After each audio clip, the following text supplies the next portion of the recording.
Boxing Ego here. If you like this video, make sure you hit the like button and also subscribe to the channel and hit the bell icon on the top of your screen to get notified when the latest new content drops. One.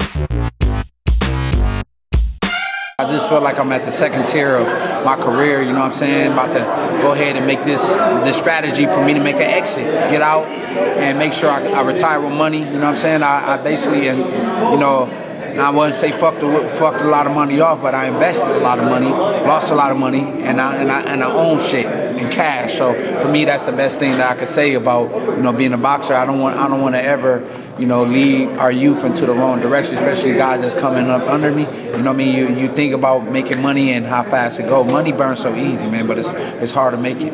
Definitely. Now, we talked last time at Virgil's, and you had another similar message with the money. Why is that so important for these up-and-comers? Your message to the new fighters about just kind of promoters of snake fighters, take your money, people not investing, living the fast life. Why is it so important to stack and just do what's right? Well, first of all, we're the only kind of sport that basically, besides like MMA and all that shit, you know what I'm saying? Like you're dealing with guys who don't have like a college education or a high school education. Usually these guys are dropouts, struggling and trying to make a payday. And then once you get it, you know the easiest thing to do. Have you ever heard somebody ever say, yo man, I buy so many Jordans because I couldn't afford them growing up?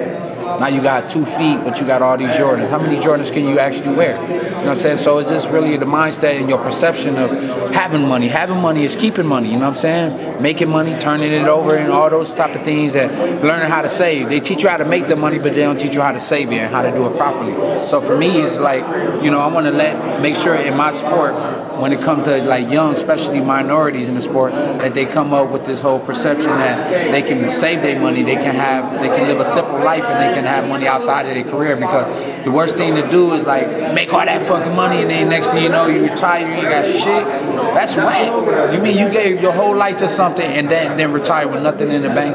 That's sad. And then you always been told like, man, worry about your fight. They never say, man, you know, save your money, or you know, you can invest and, you know, do this, go back to school, go to college, because you know, these guys don't have no careers after boxing, man. That's real talk. 101 from Peter Quillin. Now, I seen you were in the sand. You were like in some beach dunes, crawling through the sand, leaping. I see someone was holding your legs. You had the weights and you were punching. You seem very focused. Do you have any word on when you're going to come back? Man, listen, man, the fight day keep changing. You know what I'm saying? I'm with Birds. Birds is trying to take his time and be patient with me. You know what I'm saying? One-on-one time with me. I got a lot of time with him. He really believes in the ability and what I'm able to do when I come back. But we looking maybe in May, if not beginning of June. We heard a couple of dates, but I'm ready whenever. They said, Pete, yo, we want you to fight in your mom's bathroom with 3 people watching. I'm like, how much, Al? Okay, I'm coming. You know what I'm saying? So you're definitely ready. I'm ready, man. Do you feel like you're in a good place mentally? Because you sound it. You sound like you're just in a good place mentally. Even being away from the family, you're doing it for the main purpose. Well, you know, I had a lot of motherfuckers around me before, man. They're just like sucking my motherfucking energy. I'm sorry to keep swearing, but I'm just like, be real. I'm just being real off my heart. You know what I'm saying? It's just like too much. People stealing all that joy and all that energy from me, man. Did you notice people, like entourage or people around you, change when you lost to Jacobs? My family. Family? Brother.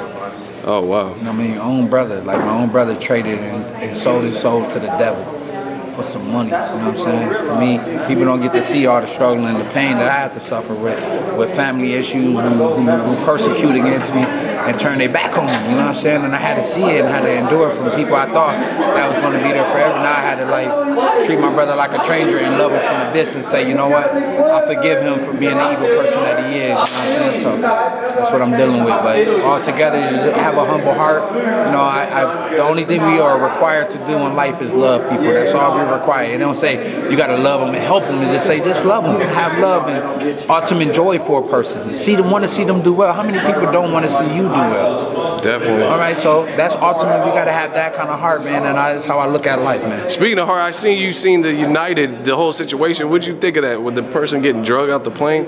Yeah, man, and you know what? That's crazy. They need to stop selling overbooked flights. Just make sure they make their quota, man. If you're going to have to take somebody off, you know, I heard that guy was a grandfather to just to doctor see that. Or something? Yeah, man. No, what if he was a hood dude? Nobody wouldn't even care. But since he's a doctor, we got to care. But just to even do that and go out to say that embarrassment for a person. You know what I mean? Nobody want to be thrown off and be, why me? Thinking like me, why me? You know what I'm saying? So they overbooking these flights and they not doing what's fair and you know what's righteous, man. You know that man should get free rides whenever he want now. Free flights. Before they taking all our money, you know what I'm saying? So go ahead and get that man some free flights. Go ahead and announce it and apologize to his family. You know what I'm saying? Or you know, people need to boycott and shit like that because they the one that's overselling tickets. Yeah, that ain't his fault. If he bought, he came with his money and he came with it on time. So why would they tell him that he can't get on that flight when maybe he needed to get somewhere and be somewhere? I heard that he had to be at the hospital the next day. Yeah. You know what I'm saying? So that's say the embarrassment for people, man.